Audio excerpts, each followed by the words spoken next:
विश्वास ठेवला. त्यांना येशू म्हणाला, तुम्ही माझ्या वचनात राहिला तर खरोखर माझे शिष्य आहात.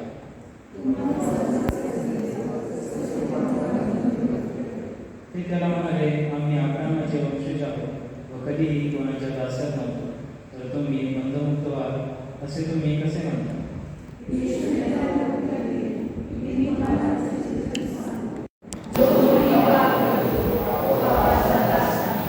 दास घरात सदा सर्वदा राहत नाही, पुत्र सदा सर्वदा राहतो.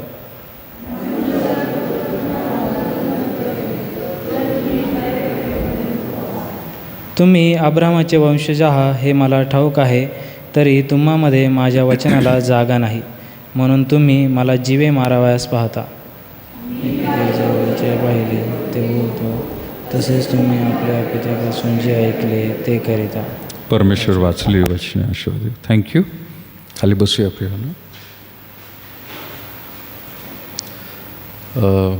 माऊची सिस्टर नाही येताच, मला वाटतं सूचना मीच देत आहे. आपल्या सर्वांचं प्रियानं स्वागत आहे आजच्या भक्ती मंदिरामध्ये. उपासनीची वेळ प्रियानं 10 वाजता आहे आणि कृपा करून ज्यांनी अजून मास्क लावले नाहीत, मास्क तोंडावर घ्या. सगळ्यांना विनंती आहे, रविवारच्या दिवशी येत असताना मास्क प्रियानं जरूर आपण लावून ठेवावे. आजच्या दिवशी आणि उद्याच्या दिवशी पण काळजी घ्या. जर तुम्ही मोठ्या गर्दीमध्ये जात आहात, अजूनही प्रियानो ही भीती गेलेली नाही, परंतु आपण मास्क लावून राहावं. विश्वास आहे की आपण चर्चच्या कंपाऊंडमध्ये आल्यानंतर तुमच्या मागे तुम्ही गेट लावलेला आहे आणि जे चप्पल्स आहेत कृपा करून स्टँडवर ठेवा. दरवेळेला कधी प्रियानो काही जणांचे कंप्लेंट्स येतात, चप्पल नाही आहे, गेट उघडं राहतं आणि कधी जे कुत्री आहेत प्रियानो ते चप्पल घेऊन जातात आणि मग गडबड होते. म्हणून चप्पल जरी कधी गेट उघडं राहिलं तर चप्पल आपली वर आहे याची खबरदारी घ्या. अजूनही ठेवले नसतील कोणी तर जाऊन ठेवून या वरती. कृपा करून गेट आणि चप्पलकडे लक्ष द्या. संडे स्कूल प्रियानो 10 वाजता आहे. उद्याच्या दिवशी तरुण संघ होईल. मागील आठवड्यामध्ये तरुण संघ झालं नाही. पाळकीनबाईंना त्रास झाला प्रियानो, त्यांची दाढ काढण्यात आली आणि भरपूर त्या ठिकाणी सूज होती. थोडंसं त्यांच्याकडे लक्ष देत होतो म्हणून तरुण संघ मागच्या सोमवारी झाला नाही. बुधवारची बायबल स्टडी प्रियानो होणार आहे संध्याकाळी 7 ते 8. जर तुमचे काही प्रश्न असतील तर प्रियानो आवर्जून तुम्ही विचारू शकता. या आठवड्यामध्ये मला वाटतं त्रैक्यावरती आपण अभ्यास करणार आहोत. एक प्रश्न आलेला आहे की त्रैक्य पिता पुत्र पवित्र आत्मा या संबंधामध्ये अधिक आम्हाला माहिती पाहिजेल आहे, अभ्यास पाहिजेल आहे. तर ज्यांना ऑनलाईन जे शक्य आहे तुम्हाला लिंक सगळ्यांना आपल्या ग्रुपवर मिळत आहे. चर्चमधून लोक आहेत त्यांना ग्रुपवर आहे. जर चर्चमधल्या ग्रुपवर तुम्ही नाही आहे तर तुम्ही मला लिंक मागू शकता आणि बुधवारी तुम्हीसुद्धा त्यामध्ये प्रियानो जॉईन होऊ शकता. या आठवड्यात ज्यांचे वाढदिवस आहे 14 ऑगस्ट बंधू अजित लोंढेचा आज वाढदिवस आहे. देवाची स्तुती असो. Happy birthday Ajit.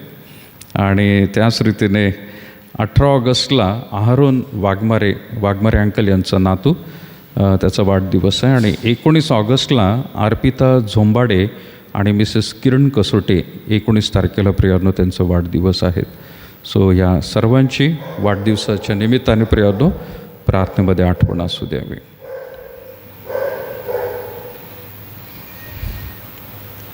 यावेळेला आपण गीत गाऊया आणि हिंदीमध्ये गीत आहे प्रभु महान विचारू कार्य तेरे कितने अद्भुत जो तूने बनाए. हे गीत होत असताना प्रियानो आपलं अर्पण किंवा उपकार स्तुती प्रभूला आपण सादर करूया. आपण सर्वजण उभे राहूया आणि प्रियानो यावेळेला हे गीत आपण गाऊया.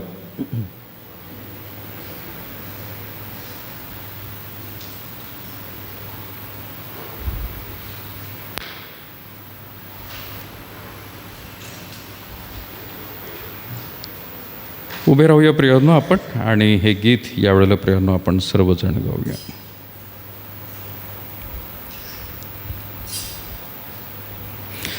प्रभु महान विचार्य कार्य तेरे, कितने अद्भुत जो तूने बनाए.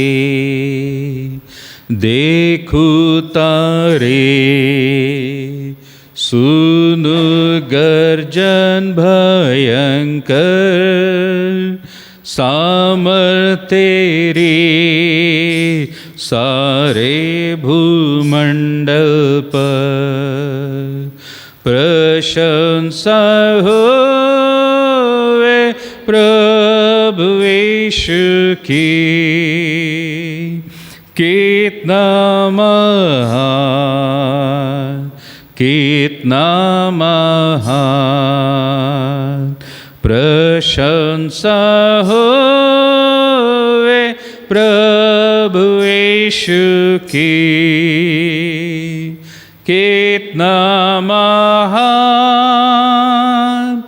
कितना महान. वन के बीच में तराई मध्य उतरू, मधुर संगीत मैं चिड़ियों का सुनूं. पहाड़ विशाल से जब मैं नीचे देखूं, झरने बहते लगती शीतल वायु.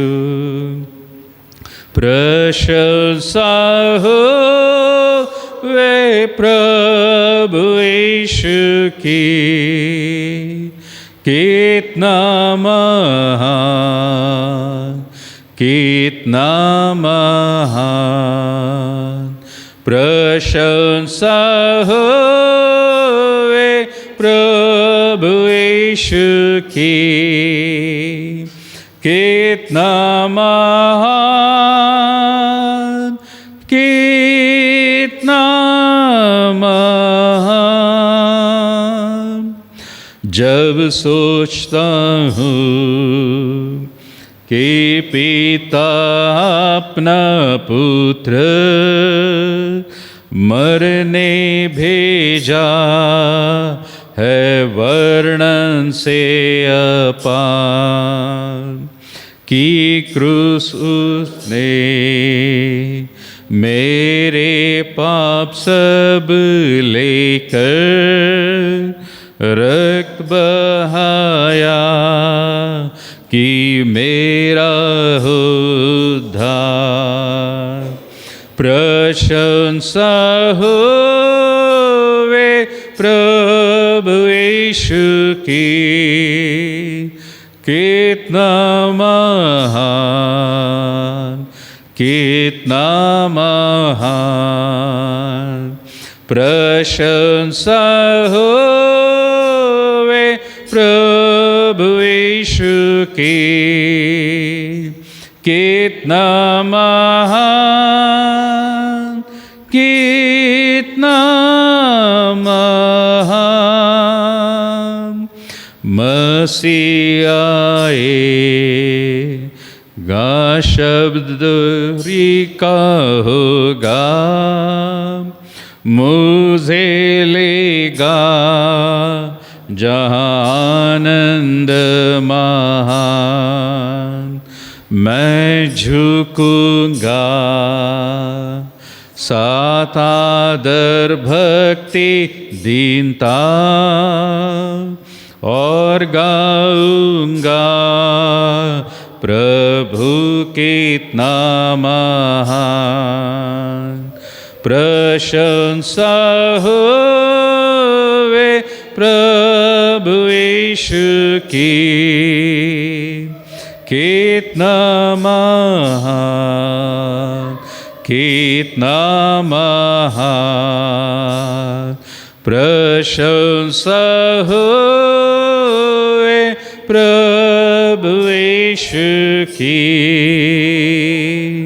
कितना महान, कितना महान।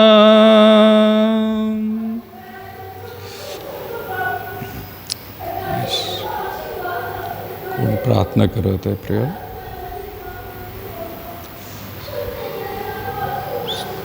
थोडं सावकाश प्रार्थना करा जे कोणी करत आहे. यावेळेला प्रार्थना करेल आपल्यासाठी जे अर्पण घेतलेलं आहे. कोण सिस्टर आहेत? सावकाश म्हणावं त्यांना कृपा करून. सिस्टर सावकाश, जरा सावकाश प्रार्थना करा.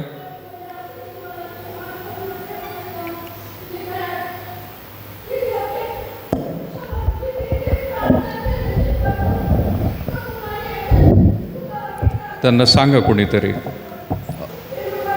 भक्ती मंदिरात गडबडी नको आहे.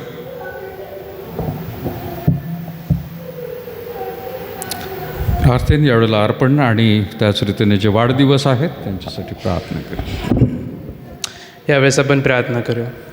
पवित्र पवित्र आकाश आणि पृथ्वीच्या निर्माण करता थोर अनुग्रहकारी जिवंत देव बाप्पा, तुझ्या नावाला धन्यवाद देतो. ही सुंदर अशी भक्तीची वेळ देव बाप्पा आम्हाला सर्वांना तू दिलीस, आणि या भक्तीच्या वेळी आम्हाला सर्वांना तुझ्या मंदिरामध्ये तो घेऊन आलास म्हणून तुझ्या नावाला लाखो लाख धन्यवाद देतो.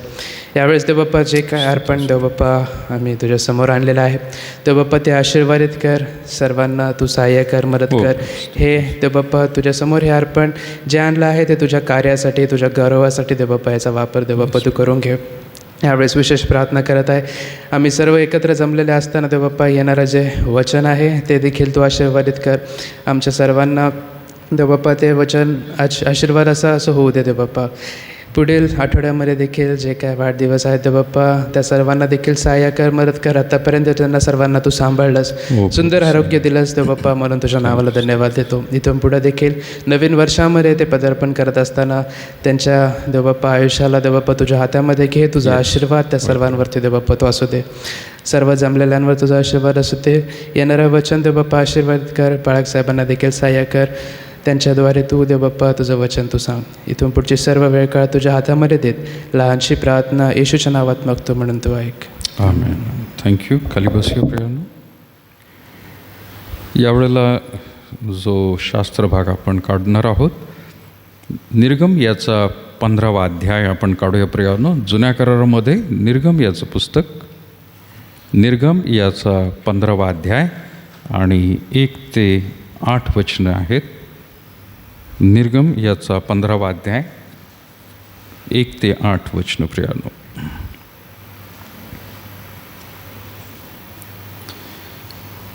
कोणाची वाचण्याची इच्छा असेल उभं राहून प्रियानो वाचावं. निर्गम याचा 15वा अध्याय आणि 1 ते 8 वचन.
परमेश्वर वाचले वचने प्रियांना आशीर्वादित करू.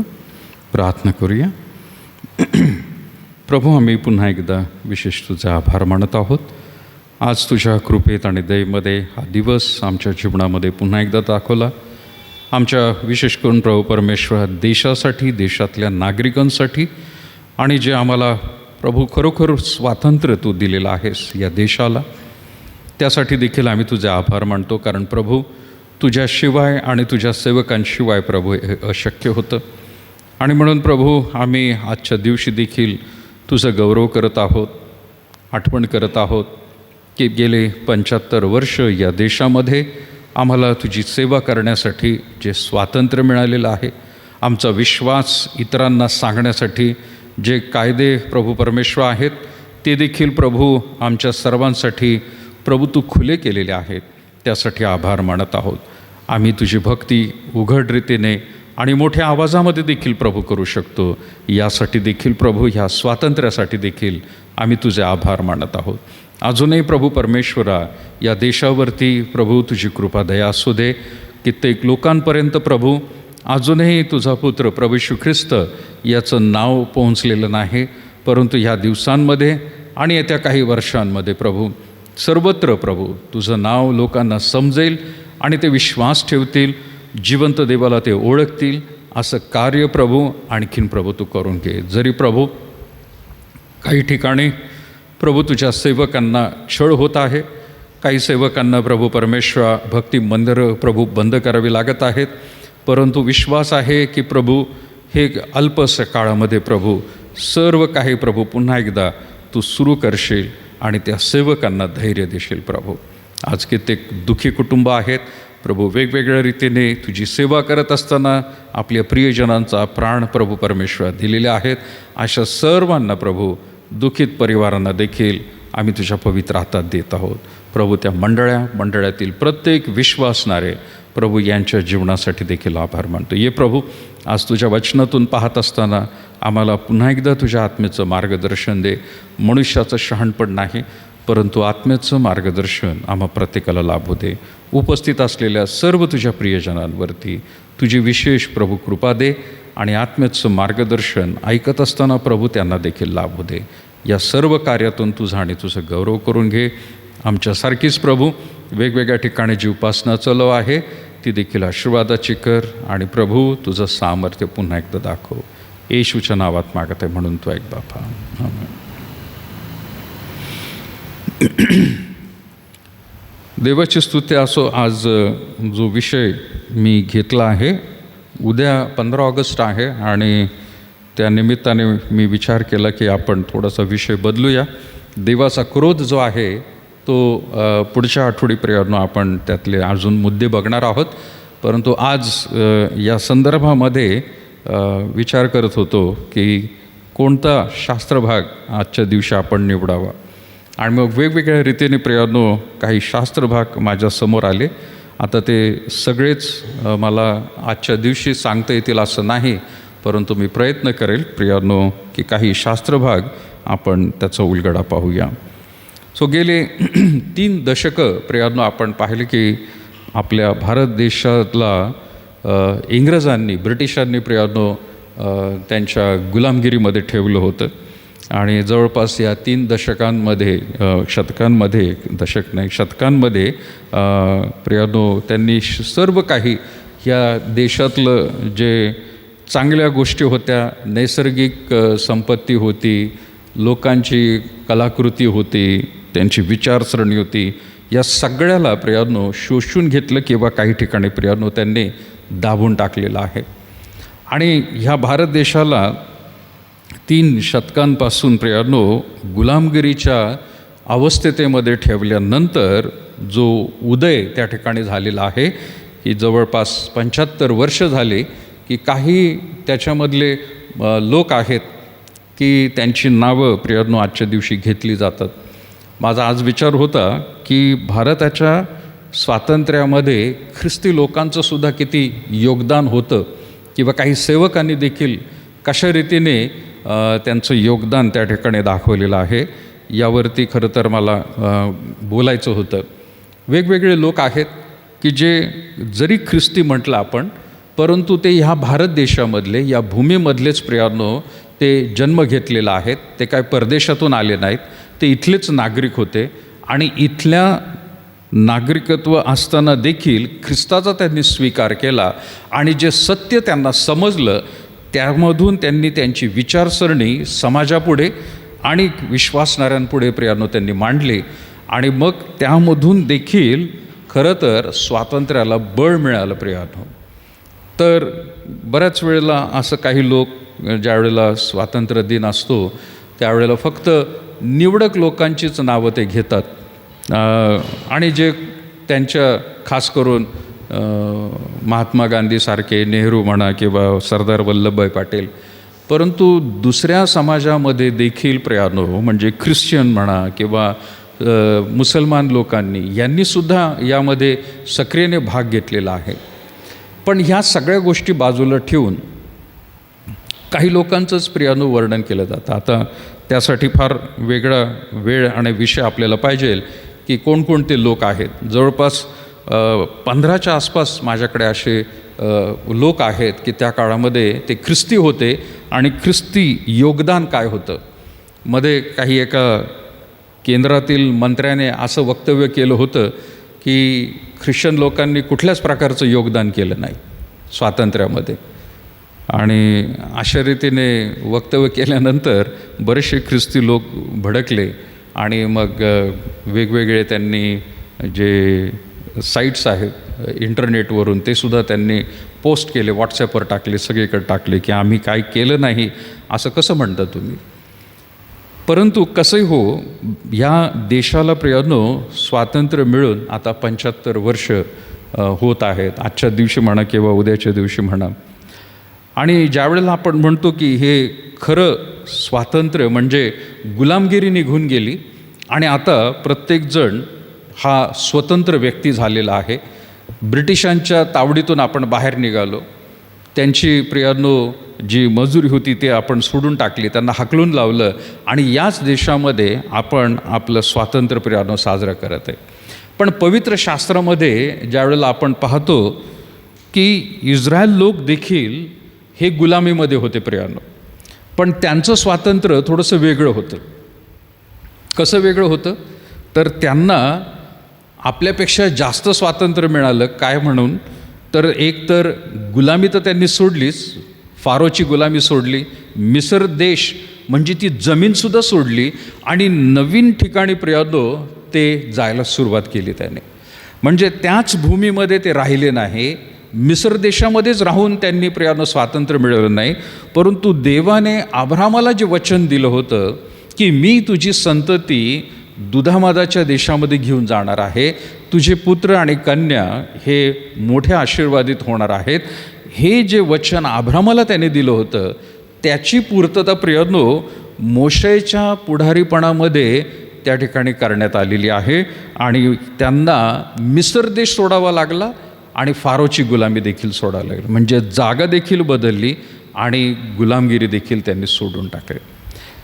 ती गोष्ट प्रियानो ज्यावेळेला आपण आता भारत देशाची वेगवेगळ्या रीतीने प्रियानो स्वातंत्र्याच्या निमित्ताने गीतं गायली जातात, काही लोकांनी कविता लिहिलेली आहेत. मग त्या काळामधले सुद्धा काही लोक आहेत, आजच्या काळामध्ये सुद्धा काही लोकांनी गाणी लिहिलेली आहेत, देशभक्तीची गाणी आहेत, स्वातंत्र्याची गाणी आहेत. काही जवानांनी कसं त्या ठिकाणी बलिदान दिलेलं आहे, किती घटना त्या ठिकाणी घडल्या, गीताद्वारे गोष्टींच्याद्वारे प्रियानो वर्णन केलं जातं. मोशेने देखील प्रियानो अशाच रीतीने गाणं लिहिलं आणि देवाने कसं सहाय्य केलेलं आहे आणि त्या गुलामगिरीतून बाहेर काढून आम्हाला एक नवीन आशा आणि नवीन उत्साह देव जो आहे त्याने आम्हाला किती आशीर्वादित केलं, त्याच्या संदर्भामध्ये आजचा शास्त्रभाग प्रियानो या ठिकाणी आपण वाचला. आणि म्हणून निर्गम याचा 15वा अध्याय आपण जो आता वाचला त्याची प्रियानो 8 वचनं प्रियानो या ठिकाणी आपण एक एक पाहत आहोत की मोशेने आनंदामध्ये ते गीत लिहिलेलं आहे आणि त्याने ते वर्णन केलेलं आहे. जरी मोशे पुढारी होता पण सर्वस्व श्रेय त्याने घेतलेलं नाही किंवा त्याच्यानंतर दुधामधाच्या देशामध्ये प्रवेश करण्यासाठी यहोशुवाने पुढारी पण घेतलं, पण त्याने सुद्धा त्या ठिकाणी स्वतःचं त्या ठिकाणी गौरव केलं नाही. या दोघांनी मिळून देवाचं गौरव केलेलं आहे. आज भारत देशामध्ये माणसांचं गौरव त्या ठिकाणी होतं प्रियानं. आज त्यांचे पुतळे, त्यांचे फोटो लावले जातात, त्यांना हार घातला जातो आणि ती माणसंच होती प्रियानं. काही हरकत नाही, आपण काही त्याच्या विरोधात आहे असं नाही. त्यांनी लढलेलं आहे, त्यांनी आपलं रक्त त्या ठिकाणी सांडलेलं आहे. परंतु मोशेने मात्र कटाक्षाने ह्या गोष्टी टाळल्या आणि देवाला मात्र प्राधान्य दिलेलं आहे. कारण संपूर्ण भूतलाला चालवणारा, पृथ्वीचं उत्पन्न करणारा परमेश्वर आहे आणि कोणत्या देशाला स्वातंत्र्य द्यायचं, कोणाला प्रियानो गुलामीमध्ये ठेवायचं हे त्याला चांगल्या रीतीने माहीत आहे. आणि कधी स्वातंत्र्य द्यायचं हे सुद्धा त्यांना माहीत आहे.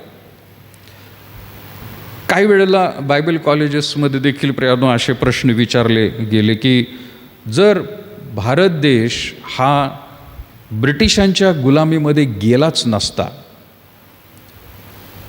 तर काय झालं असतं, आपली प्रगती एवढी झाली असती का? आपण एक भारत देश म्हणून आज ज्याला म्हणतो, आपण तसे अखंड भारत देश राहिला असता का? हा प्रश्न बायबल कॉलेजमध्ये नेहमी आमच्यासमोरसुद्धा विचारला जायचा, चर्चा त्याच्यावरती व्हायच्या. आणि काही जण म्हणायचे की आपण गुलामीमध्ये गेलोच नसतो, हा देश अबाधित राहिला असता, चांगला राहिला असता. पण दुसऱ्या बाजूला काही लोक म्हणतात की नाही, ह्या भारत देशामध्ये वेगवेगळ्या लोकांचं, राजांचं राज्य होतं, ते एकमेकांसुद्धा मध्ये ते भांडत होते. आणि कदाचित आज ज्याला आपण म्हणतो अखंड भारत म्हणून आहे, तर हा तसा टिकला नसता किंवा अस्तित्वातच आला नसता. आज भारत देश म्हणून जो आपण ध्वज फडकवतो, झेंडा आपण त्या ठिकाणी फडकवत असतो, तो सुद्धा उदयास आला नसता किंवा त्याचा जन्मही झाला नसता. कारण प्रत्येक राज्याचा राजा जो होता, हे सगळे विभाग होते. महाराष्ट्र, राजस्थान, गुजरात म्हणा, मध्य प्रदेश म्हणा, उत्तर प्रदेश, दक्षिणातले हे सगळे राजे, त्यांचं राज्य होतं आणि त्यांचा झेंडा होता. मला वाटतं काही 2 दिवसापूर्वीच एक व्हॉट्सॲपवरती क्लिप आली होती की भारत देशाचा झेंडा कसा तयार झाला. म्हणजे पूर्वी कोणाकोणाचं राज्य होतं या भारत देशामध्ये आणि मग त्यांच्या राजाचा झेंडा कसा होता, ते झेंडाचं देखील प्रियानो चित्र त्यांनी पाठवलं व्हॉट्सॲप क्लिपवरती. तर मुळात हा भारत देश जर गुलामीमध्ये नसता किंवा ब्रिटिशांनी त्या ठिकाणी या ठिकाणी राज्य केलं नसतं, तर त्या राजांमुळे हा वेगवेगळ्या विभागांमध्येच तुटलेला राहिला असता. भारत म्हणून अखंड आज जसा पाहायला मिळतो तसा पाहायला मिळाला नसता. नंबर 1. नंबर 2, त्यामध्ये मुद्दे येतात की कदाचित हा भारत देश यामध्ये जे काही आज आपल्याला प्रगती दिसत आहे ब्रिटिशांमुळे, की विशेष करून शिक्षणावरती भर दिला जात आहे. तसं बघितलं तर इथल्या संस्कृतीमध्ये शिक्षण स्त्रियांना मात्र बिलकुल दिलं जायचं नाही. स्त्रियांनी शिकायचं नाही, त्यांनी चूल आणि मूल एवढंच बघायचं. मग आज जी स्त्रियांची प्रगती दिसत आहे ती कदाचित आपल्याला पाहायला मिळाली नसती. तिसरी गोष्ट त्याच्यामध्ये असं म्हटलं गेलं की शिक्षणच मुळात हे उच्च जातीच्या लोकांसाठी होतं. म्हणजे विभाग भारत देशामध्ये जरी वेगवेगळे प्रियानो राजे होते, परंतु त्या राजांची त्या ठिकाणी जी प्रजा होती त्यांच्यामध्ये जातीय भेद खूप होता. आणि जातीय भेदमध्ये जे उच्चवर्णीय लोक आहेत त्यांनाच फक्त शिक्षण घेण्याचा अधिकार होता, बाकीच्यांनी फक्त गुलामगिरी करायची किंवा कामं करायची, असं जातीय प्रथेमध्येच होतं. पण ब्रिटिशांनी तसं केलं नाही. ब्रिटिशांनी सर्व थराच्या लोकांना शिक्षण द्यायला सुरुवात केली. लहान मुलींपासून त्यांनी ती सुरुवात केलेली आहे. आणि म्हणून ते एक आपल्याला त्या ठिकाणी पाहायला मिळतं. मग रेल्वे म्हणा, त्याच्यामध्ये पोस्टल खातं म्हणा किंवा बाकीचे अजून कितीतरी अशा गोष्टी आहेत की ब्रिटिशांनी त्या तयार केल्या या ठिकाणी. ते त्यांच्या जरी सुविधासाठी होत्या, परंतु कालांतराने भारत देशाने प्रियानो त्याचा वापर केला आणि त्याच्यामध्ये नंतर ती प्रगती करण्यात आलेली. म्हणजे जर ब्रिटिश या भारत देशात आले नसते तर वेगवेगळे राजे ते तसेच राहिले असते आणि ती प्रगती मात्र होऊ दिली नसती. आणि राजे आणि त्यांचे पुत्र हेच पुढं गादी चालवत राहिले असते आणि कदाचित काही त्या ठिकाणी युद्ध जे आहेत सातत्याने त्यांच्यामध्ये प्रियानो राहिले असते. तर काही वेळेला असं वाटतं की होय, एक चांगली गोष्ट झाली. परमेश्वराला जसं माहीत होतं की ह्या देशामध्ये आज जसं आपण ख्रिस्ती म्हणून ओळखले जातो, किंवा तुम्हाला आणि मला विशेष करून त्याच्यामध्ये जिवंत देवाची ओळख झाली आपण म्हणतो, ही ओळख कदाचित आपल्या पूर्वजांना तर मिळाली नाही, आपल्याला पण मिळाली नसती. आता ब्रिटिशांनी या ठिकाणी प्रियांनो कुठल्या प्रकारे धर्मप्रसार केला असं म्हणता येणार नाही. आणि मागे पण प्रियांनो मी हेच सांगितलं होतं की ज्या वेळेला विल्यम कॅरी हे मिशनरी म्हणून भारतामध्ये येत होते, आले होते, मुंबईमध्ये त्यांची बोट थांबली, त्यांना बोटीमधून पायसुद्धा खाली ठेवू दिला नाही, त्यांना जहाजातच बसवलं. ब्रिटिशांचं राज्य होतं, इंग्लंडवरूनच ते सुद्धा आले होते, एकाच देशाचे नागरिक होते ते दोघंही. ब्रिटिशांचं राज्य इथं आहे आणि ब्रिटिशांचाच हा माणूस आला होता. पण ब्रिटिशांनी सांगितलं इथं सुवार्ता सांगायची नाही, तुम्ही दुसरीकडे जा किंवा परत एकदा निघून जा. आणि विल्यम कॅरीला मुंबईमध्ये पाय ठेवायला जागा मिळाली नाही. विल्यम कॅरी यांनी आपली बोट दक्षिण भागामधून नेत प्रियांनो कलकत्त्याच्या दिशेला नेली आणि तिथं त्यांचं वास्तव्य राहिल्यामुळे तिथं सुवार्ता प्रसार त्यांनी सुरुवात केली. तिथं भाषा प्रियांनो त्यांनी अवगत केली आणि वेगवेगळ्या रीतीने वेगवेगळ्या भाषांमध्ये विल्यम कॅरी यांनी प्रियांनो पवित्र शास्त्राचं भाषांतर केलं. आज मराठीसुद्धा प्रियांनो जे बायबल आपण वाचतो, विल्यम कॅरी यांनी याच्यामध्ये प्रियांनो मोठं श्रेय घेतलेलं आहे. वेगवेगळ्या प्रियांनो हिंदी म्हणा, मराठी म्हणा, गुजराती म्हणा, तमिळ म्हणा, तेलुगू म्हणा, केरला, मल्याळम म्हणा, कितीतरी भाषांमध्ये शिकले ते आणि प्रियांनो ही केलेली. मुद्दा हा सांगत आहे मी, देवाच्या सेवकांनी परिश्रम घेतलेले. कालच्या दिवशी मी परत एकदा विल्यम कॅरी यांच्याबद्दल वाचत असताना तिथं मी ते एक वाचलं की राजाराम मोहन राय यांनी सती प्रथेला विरोध करणारे विल्यम कॅरी यांना त्या ठिकाणी जॉईन ते झाले. म्हणजे आपल्या इतिहासाच्या पुस्तकामध्ये, म्हणजे मला तरी आठवतं आणि आता सध्याच्या परिस्थितीमध्ये माहीत नाही इतिहासाच्या पुस्तकात ते लिहिले का नाही, पण त्यावेळेला प्रियांनो असं शिकवण्यात आलं होतं की राजाराम मोहन राय यांनी सतीप्रथा बंद पाडली. राजाराम मोहन रायचा पुढाकार होता, पण मुळात राजाराम मोहन रायच्या आधी विल्यम कॅरी यांनी सतीप्रथेविरुद्ध प्रियांनो आवाज उठवला होता. त्यांनी प्रियांनो पत्रव्यवहार सुरू केला, लोकांना जागृती निर्माण करण्याचा. सतीप्रथा किती भयंकर प्रियांनो ती, की नवरा मेल्यानंतर त्या बाईने त्या चितेमध्ये, नवऱ्याच्या जळत्या चितेमध्ये उडी मारायची आणि स्वतःचं जीवन संपवायचं. ही प्रियांनो इथल्या धार्मिक लोकांची त्या ठिकाणी ती मनुस्मृती सांगत होती प्रियांनो, आणि ते त्यांना करावं लागत होतं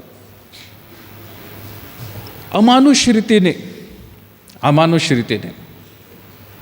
परंतु विल्यम कॅरींनी प्रियांनो पुढाकार घेतला आणि मग विल्यम कॅरींच्या ह्या कार्याला राजाराम मोहन राय जॉईन झाले. ते म्हणाले होय, मी सुद्धा याच मताचा आहे की हे थांबलं पाहिजे म्हणून. बाकी इतके वर्ष प्रियांनो कोणी त्याच्या विरुद्ध आवाज उठवला नव्हता. सांगायचा मुद्दा आहे की यामध्ये प्रियांनो देवाच्या सेवकांचा मोठा सहभाग आहे. स्वातंत्र्य नुसतंच मिळालं आणि म्हणून अशा रीतीने प्रियांनो ह्या होऊ शकत नाही. पण ज्या वेळेला प्रियांनो आपण मोशेच्या जीवनाद्वारे इस्रायल लोकांचं हे पाहतो, तर आपल्याला सुद्धा अहिंसेच्या द्वारे प्रियांनो हे स्वातंत्र्य मिळालेलं आहे. आणि अहिंसा म्हणजे काय? इंग्लिशमध्ये शब्द आहे त्याला. इंग्लिशमध्ये काय शब्द आहे अहिंसा? Non alliance. अगदी बरोबर, व्हेरी गुड. इंग्लिशमध्ये शब्द आहे नॉन अलायन्स. कुठल्या रीतीचं शस्त्र न उचलता आपल्याला विरोध करायचा आहे, लढायचा आहे आणि जे स्वातंत्र्य आहे ते मिळवायचं आहे, असं गांधीजींनी प्रियांनो ठरवलं. आता त्याला विरोध म्हणून प्रियांनो आपल्याला माहिती आहे की भारत देशामध्ये सुभाषचंद्र बोस आहेत, ते म्हणाले नाही, आणि म्हणून त्यांनी एक मोठी सेनाच तयार केली आणि ती सेना तयार करून ब्रिटिशांच्या विरोधामध्ये प्रियांनो त्यांनी आक्रमण सुरू केलं. दुसरे पण काही लोक होते की ते म्हणाले नाही नाही नाही, स्वातंत्र्य असं मिळणार नाही, हे ब्रिटिश फार मोठं राज्य आहे, यांच्याशी लढलंच पाहिजे. पण गांधीजी एक असे होते की ते म्हणाले नाही, कुठलंही शस्त्रच उचलायचं नाही. त्यांनी शस्त्र उचललं तर आपण ते सहन करायचं किंवा आपण त्याला सामोरं जायचं, पण आपण शस्त्र उचलून त्यांना त्या ठिकाणी बिलकुल विरोध करायचा नाही. पुण्यामध्ये देखील प्रियांनो अशाच रीतीच्या घटना घडल्या आणि जो जनरल होता रँड म्हणून होता त्यालासुद्धा गोळ्या घालण्यात आल्या. गणेशखिंड आणि ह्या भागामध्ये प्रियांनो त्या ठिकाणी ते नाट्यप्रकार म्हणजे माझ्या लहानपणी तो मी चित्रपटसुद्धा पाहिला आहे की कशा रीतीने पुण्यामध्ये सुद्धा खून करण्यात आला त्या ब्रिटिशाचा. पण गांधीजींचं तत्त्व होतं की नाही, पण गांधीजींना हे मुळात तत्त्व कुठून आलं अहिंसेचं?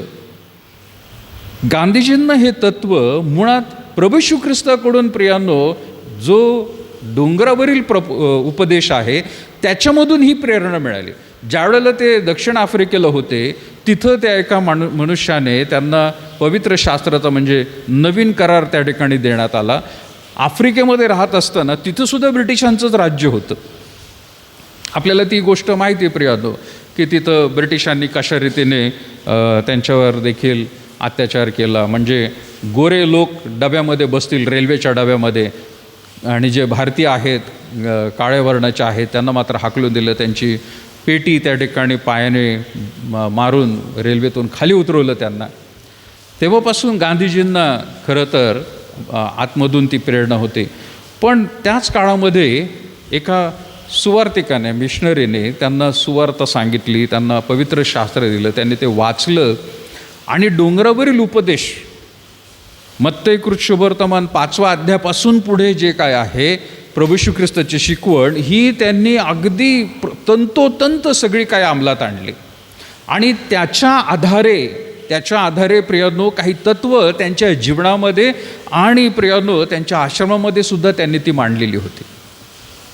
जिथं जिथं त्यांचे अनुयायी होते त्या ठिकाणी प्रियांनो त्यांनी ते लागू केलेले होते.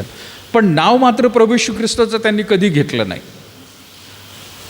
नॉन अलायन्स म्हणून किंवा आपण ज्याला म्हणतो अहिंसा शब्द जो आहे त्यांना शुभवर्तमानातून मिळालेला आहे. येशू ख्रिस्ताचे जीवनचरित्र स्वतः वधस्तंभावरती प्रियांनो आपला प्राण जाऊस्तोवर त्यांनी शब्द काढला नाही त्यांच्या विरुद्ध. त्यांनी कुठल्याही प्रकारचा विरोध केला नाही. हे शिकवण गांधीजींनी पाहिली प्रियांनो आणि ते म्हणाले की नाही आपल्याला सुद्धा अशाच रीतीने लढलं पाहिजे. मुळात गांधीजींचा विचार काय होता की ह्या ब्रिटिशांनी ज्या देवाची ते उपासना करतात त्या देवालाच हे नीट मानत नाही आहेत, पण त्यांचंच देवाची शिकवण त्यांच्याच माथी मारायची. त्यांना दाखवून द्यायचं की तुमचंच जे देव आहे, तुमचं जे शिक्षण आहे, तुमचं जे बायबल आहे तेच कसं आहे ते मी तुम्हाला दाखवतो. अशा रीतीने विरोध करून प्रियांनो त्यांनी सुरुवात केली होती. आणि म्हणून प्रियांनो पुढे जाऊन आपल्याला हे स्वातंत्र्य 75 वर्ष मिळाले. मोशेचं देखील प्रियांनो जीवन जर आपण बघितलं थोडंफार स्वातंत्र्यासाठी प्रियांनो त्याने हेच केलेलं आहे. त्याने कुठल्याही प्रकारे लोकांना चेतावणी दिली नाही बंड करा म्हणून, विरोध करा सांगितलं असं नाही. त्याने शस्त्र उचलायला सांगितली नाही. शस्त्र उचलली असती सगळ्यांनी तर मग कधीच प्रियांनो यांना सुद्धा स्वातंत्र्य मिळालं असतं. कारण ते संख्येने खूप होते, त्यांची संख्या वाढत चालली होती म्हणून फारोला देखील काळजी वाटत होती. आणि योसेफानंतर प्रियांनो जे कोणी राजे झाले त्यांनी त्याच्याकडे दुर्लक्ष केलं की हे समाज जो आहे हा किती संख्येने वाढत आहे. पण कालांतराने मोशेच्या काळामध्ये प्रियांनो जो फारो होता त्याला समजलं हे की हे संख्येने एवढे बलाढ्य होत चालले की उद्या आपल्याला देखील ते मारून टाकतील आणि हा संपूर्ण देश ताब्यात घेतील. म्हणून त्यांना गुलामगिरीमध्ये ठेवण्याचा प्रयत्न केला, दामण्याचा प्रयत्न केला त्यांना. आणि ते कसं करावंच लागलं प्रियांनो त्यांना. पण मोशेने प्रियांनो असं केलं नाही. मोशेला स्वतःला प्रियांनो त्याला ही प्रेरणा नव्हती, परंतु ही प्रेरणा परमेश्वराने त्याला दिली होती. परमेश्वराने त्याला सांगितलं की मी माझ्या लोकांचं राडगाडणं ऐकत आहे, त्यांचा आक्रोश मी ऐकत आहे आणि त्यांना मुक्त करायचं आहे हे आता मी ठरवलेलं आहे. आणि म्हणून त्याने परमेश्वराने मोशेला प्रेरणा दिली, त्याची निवड त्याने केली आणि त्या निवडीमधून जे परमेश्वर सांगत होता अगदी त्याच रीतीने मोशे बोलत होता प्रियांनो. 1-2 घटना प्रियांनो आपण सोडल्या किंवा एक घटना जरी म्हटली त्या ठिकाणी तर तेवढीच मोशेने शब्द जास्त बोलला. खडकातून पाणी निघ म्हटलायला पाहिजे होतं पण तिथं त्याने काठी आपटली. बस तेवढं एक अख्ख्या या 5 पुस्तकं जी आहेत त्याची उत्पत्ती, निर्गम, लेवी, गणना, अनुवाद, याच्यामध्ये तेवढी एक गोष्ट दिसून येते प्रिया. बाकी प्रत्येक गोष्ट मोशेने परमेश्वर जे सांगत आहे अगदी तंतोतंत त्याने ती केल्यामुळे मोशेने देखील प्रियानो अहिंसेचा मार्ग स्वीकारल्यासारखंच झालेलं आहे. जे काय कार्य करायचे ते लोक काही करणार नाही, देवालाच करू दिलं त्याने. मग त्याच्यामध्ये प्रियानो काही लोक म्हणतील की हे नैसर्गिक होतं सगळं, काही का असं ना प्रियानो. काही लोक म्हणतात मोशेने जरी काही केलं नाही परंतु नैसर्गिकरित्याने ह्या सगळ्या गोष्टी होत गेल्या. पण देवाने ते कार्य त्या त्या वेळेला बरोबर केलेलं आहे प्रियानो. परमेश्वराने ते कार्य केलेलं आहे.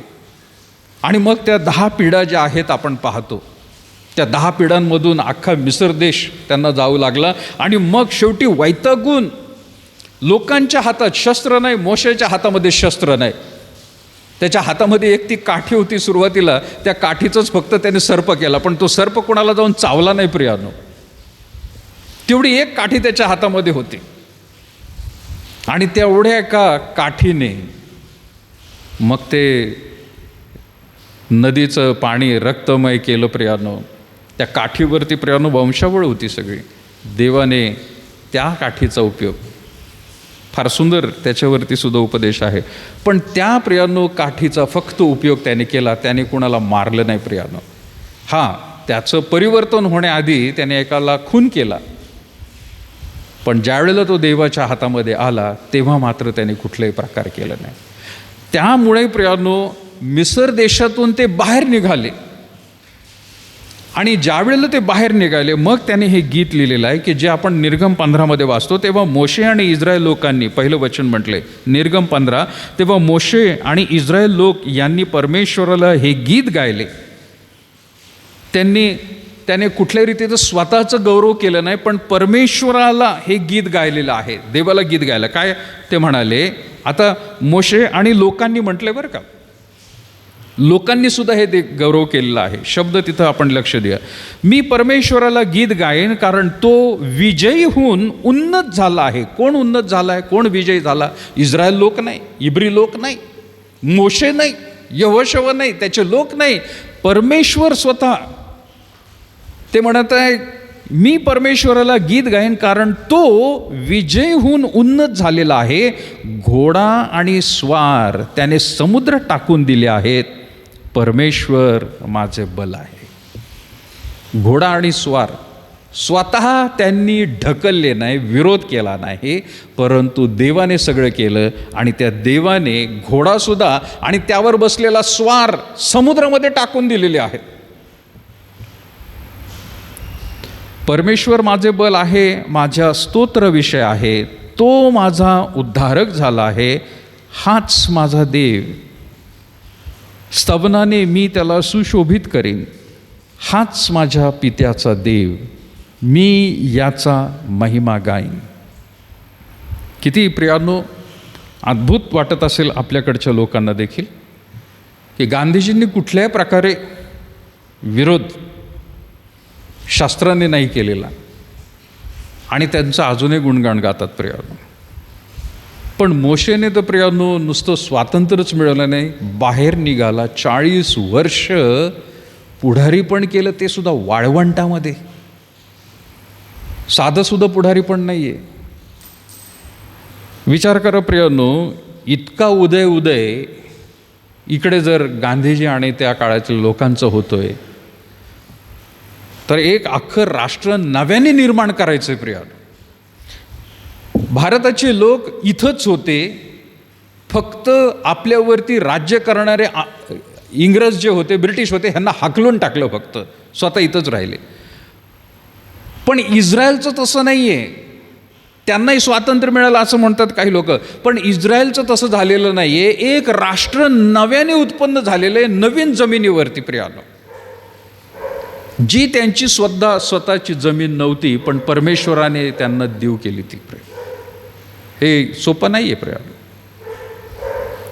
आणि म्हणून मला आज त्यावरती बोलत असताना मी मुद्दाम म्हटलं की हा एक असा विषय आहे की ज्याच्यामुळे प्रियानो अख्खं राष्ट्र निर्माण करणं आणि राष्ट्राला स्वातंत्र्य देणं फार वेगवेगळ्या गोष्टी आहेत. त्या गीतामध्ये प्रियानो अजून काय म्हणत येतो, 3रं वचन, परमेश्वर, म्हणजे ह्या गीताचा संपूर्ण प्रियानो लक्ष परमेश्वर आहे बघा. 3रं वचन म्हणत आहे, परमेश्वर रणवीर आहे, यावे हे त्याचं नाव आहे. कोण रणवीर आहे? परमेश्वर. रणवीर म्हणजे काय?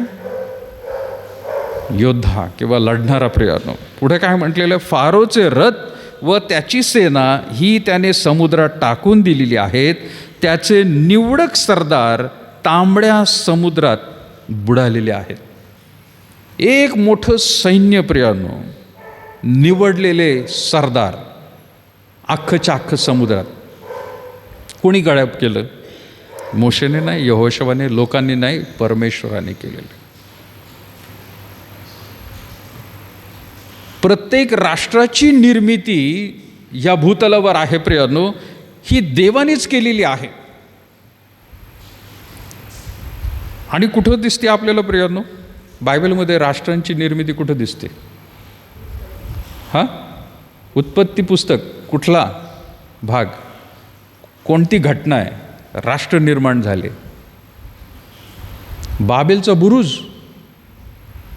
लोक सगळे एकत्र राहत होते, त्यांना वाटलं आपण एकत्र राहू सगळे. देवाने आशीर्वाद दिला होता, त्यांनी सांगितलं होतं पृथ्वी व्यापून टाका, फलद्रूप व्हा, पृथ्वी व्यापून टाका सांगितलेलं आहे. पण हे लोक होते की नाही नाही नाही आपण एकाच ठिकाणी राहू म्हटलं होतं. आणि देवाने मग त्यांची बाबेल बुरुज बांधत असताना जी भाषा बदलून टाकली, वेगवेगळी भाषा बोलायला लागले. ते सर्व जे एक भाषा बोलणारे होते एकाकडे गेले, दुसरी भाषा बोलणारे दुसरीकडे गेले. राष्ट्रांची प्रियानो त्या ठिकाणी निर्मिती सुरू झाली. आणि लक्षात घ्या प्रियानो, ह्या गोष्टी देवानेच केलेल्या आहेत. आणि म्हणून आज भारत देश असो किंवा श्रीलंका असो किंवा आपल्यापेक्षा प्रियानो छोटा देश भूतान का असू द्या, अगदी एकदम छोटा डॉट भूतान देश, किंवा त्याच्याहीपेक्षा छोटा देश असेल, बेट असेल, बेटावरती राहणारे लोक असतील, त्या सगळ्यांना देवाने उत्पन्न केलेलं आहे. म्हणजे मानवजाती तर निर्माण केलेलीच आहे, परंतु एक राष्ट्र म्हणून सुद्धा उदयास जर आलेलं आहे तर ते स्वतः देवाने केलेलं आहे प्रियानो. त्याचा वेगळा उद्देश आहे त्याच्यामध्ये, आणि म्हणजे त्या लोकांपर्यंत कसंही करून ख्रिस्त पोहोचावा.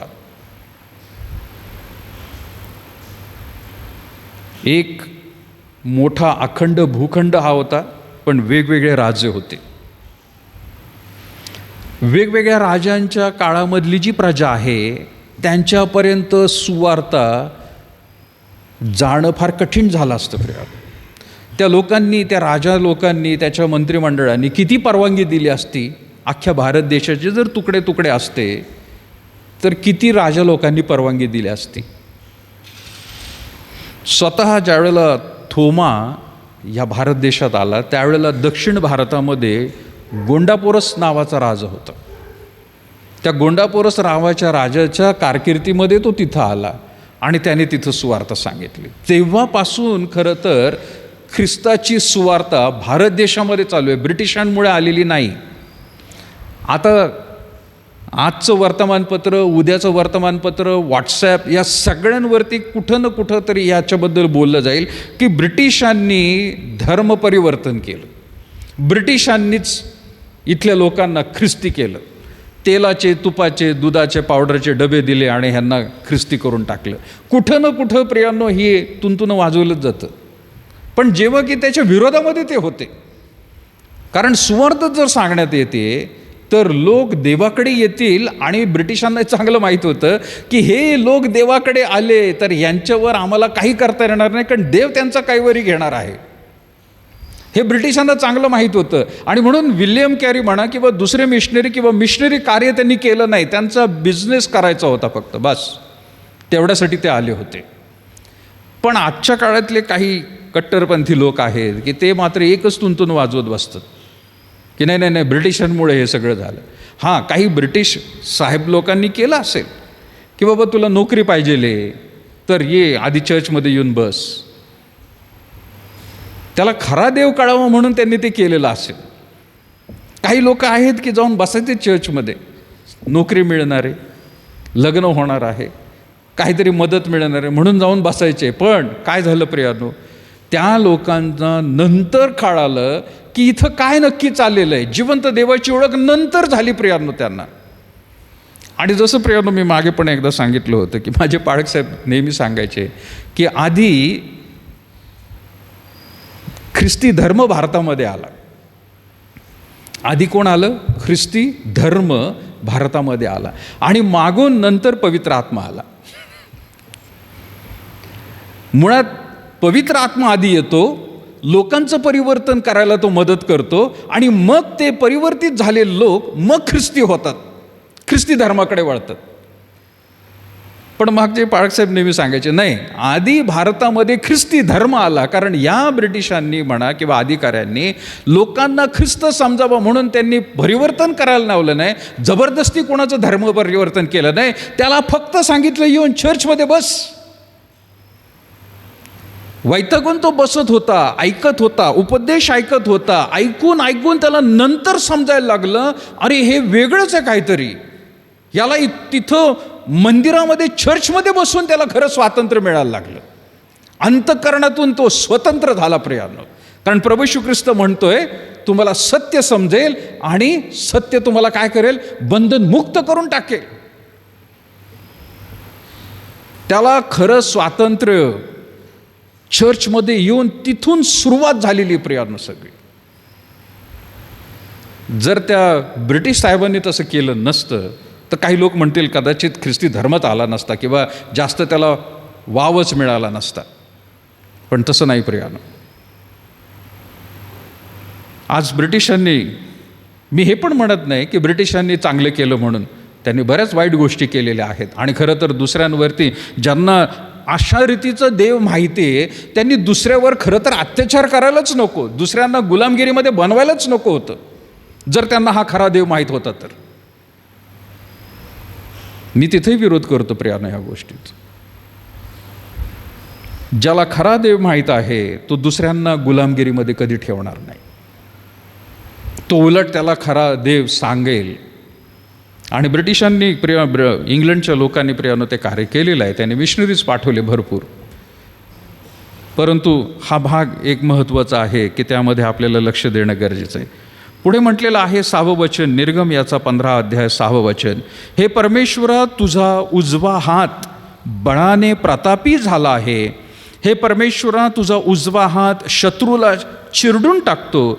आपणाविरुद्ध बंड करणाऱ्यांना तू आपल्या महाप्रतापाने उलथून टाकतोस. तू आपला संताप भडकवतोस. तो त्यांना भुशाप्रमाणे भस्म करतो.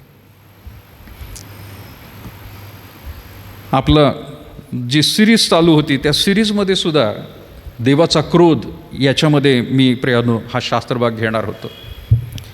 पण ओघानेच याच्यामध्ये प्रियांनो मग मला घेता आला आज की देवाचा क्रोध हा किती भस्म करून टाकणार आहे. की तिथं म्हटलेलं आहे की आपणाविरुद्ध बंड करणाऱ्यांना तू आपला महाप्रतापाने उलथून टाकतोस. इथली ब्रिटिश लोकांचं राज्य देवानेच उलथून टाकलेलं आहे. देवाने आधी त्यांना मदत केली असेल एक राष्ट्र होण्यासाठी, हे अखंड भारत होण्यासाठी. आणि ज्यावेळेला हा आता सर्वत्र लढा सुरू झाला, ब्रिटिशांना प्रियांनो इथून हाकललं. भारतीय लोकांनीच नाही, या देवाने पण हाकललं प्रियांनो. कारण आता हा अखंड झालेला आहे. आता इथं मात्र सुवार्ता चांगल्या रीतीने सांगता येईल. आणि तेव्हापासून प्रियांनो आजपर्यंत देवदयेने स्वातंत्र्य आपल्याला आहे.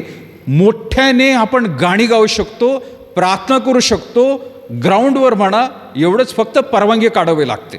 असं नाही की आम्हाला स्वातंत्र्य मिळालं कुठेही रस्त्यामध्ये उभे राहिले आणि कोणत्याही ग्राउंडवरती भक्ती सुरू केली. नाही, ते स्वातंत्र्य अजून आहे की आपण आपला विश्वास लोकांना सांगू शकतो, भक्ती करू शकतो, सुवार्ता देखील सांगू शकतो. अजूनही भारतीय संविधान याला परवानगी देत आहे प्रियांनो की तुम्ही तुमच्या धर्माबद्दल सांगा. आपल्यालाच नाही, मुसलमानांना सुद्धा अधिकार आहे, हिंदूंना सुद्धा अधिकार आहे. जेवढे धर्म आहेत त्या सगळ्यांना तो अधिकार आहे. त्याला म्हटलेलं आहे लोकशाही, डेमोक्रेसी. हुकुमशाही प्रियांनो कुठेतरी पाहायला मिळते याच्यामध्ये 2014 सालापासून. काही लोकांनी प्रियानो त्या ठिकाणी कट्टरपंथी लोकांनी जे अल्पसंख्यक आहेत त्यांच्यावर अत्याचार, त्याला प्रियानो डेमोक्रेसी म्हणता येणार नाही. लोकशाही म्हणजे काय प्रियानो? मुळात लोकशाही म्हणजे एकमेकांना बरोबरीने पाहणं.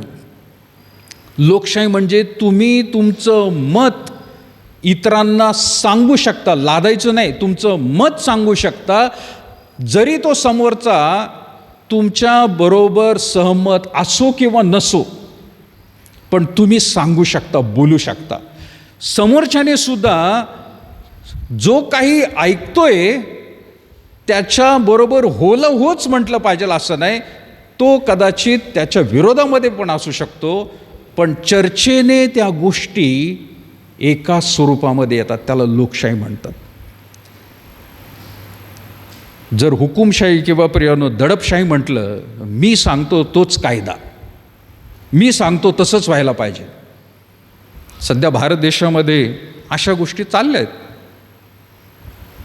लवकरच अशा परिस्थितीला देव परत एकदा उलटून टाकणार आहे प्रियानो. जर अख्खं ब्रिटिश राज्य देशामधून उच्चाटन करून टाकलेलं आहे, जर मोशेच्या द्वारे एक राष्ट्र निर्माण केलेलं आहे, कारण लोकांच्या प्रियानो त्या ठिकाणी राडगाडगे त्यांचं रडणं देवाने ऐकलं. आज भारतातल्या लोकांची देखील प्रियानो परिस्थिती देव पाहत आहे.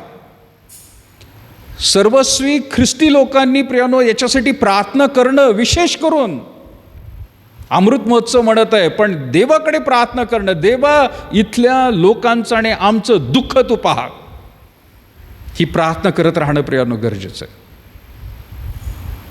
देवाला हे शक्य आहे प्रियानो. हे तर फक्त सरकार आहे 5 वर्षासाठी. आणि जर अशा रीतीच्या गोष्टी होतात तर श्रीलंकेमध्ये काय झालं प्रियानो? झोपडपट्टीतला माणूस, गरीब माणूस, तो सुद्धा जाऊन खुर्चीवर, राष्ट्रपतीच्या खुर्चीवर जाऊन फोटो काढून आलात. इतकं भयानक परिस्थिती. देव करो असं होऊ नये. अराजकता आपल्या देशात येऊ नये, अशी अराजकता. पण सर्व काही व्यवस्थित अहिंसेचा मार्ग म्हणतात आपण, तो प्रियानो आत्मसात करणारे लोक आहोत. आपण शस्त्र उचलणार नाही, पण फक्त प्रार्थना करायची प्रियानो, आणि देवाला विचार देवाचं सांगायचं, देवा आमची सर्व परिस्थिती जाण आणि तुझ्या इच्छेप्रमाणे होऊ दे. जर तुला छळ करायचा असेल तर प्रभू तसं होऊ दे, यांचं वर्चस्व वाढू दे, पण तुला जर आमच्यावर दया वाटत असेल तर आम्हाला सर्व लोकांना यापासून मुक्त कर. आजपर्यंत भारत देशामध्ये खाण्यापिण्याच्या गोष्टीवरती टॅक्स एवढ्या रीतीने प्रियानो कधी कोणी लावलेला नव्हता.